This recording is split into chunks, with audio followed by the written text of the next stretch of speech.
ये देखें कोफ्ते मेरे उधर हो गए। कोफ्ते मैंने रेडी करके फ्रिज में रख दिए थे आधे घंटे के लिए, 10 मिनट के लिए।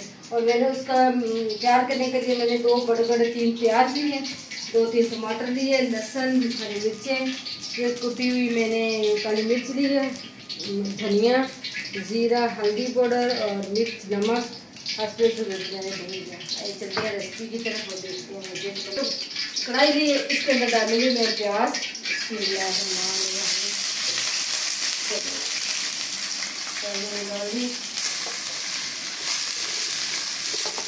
माशाल्लाह हल्का सा मैंने ब्राउन किया, ज़्यादा नहीं बने ब्राउन किया ना, इतना हल्का सा हो गया था ना। इसके अंदर मैं डालूंगी टमाटर और लहसुन।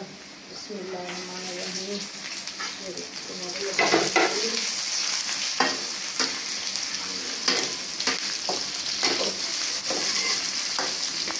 टमाटर लहसुन डाल दिया मैंने। अब डालूंगी ये सारे मसाले मैंने इसमें डाले हैं। बिस्मिल्लाहिर्रहमानिर्रहीम।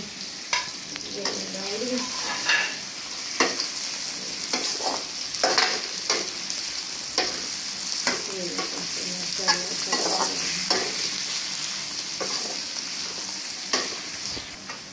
ये हो गया। अब इसके अंदर मैं डालूंगी दही। बिस्मिल्लाहिर्रहमानिर्रहीम। अच्छी खुशबू आ रही है माशाल्लाह। तेज आंच पे जरा भूनेंगे इसको।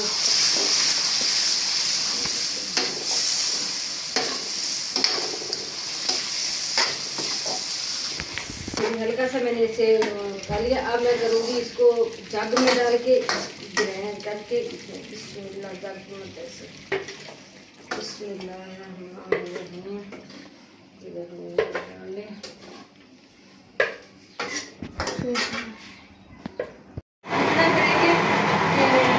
दाना दाना सा बन गया।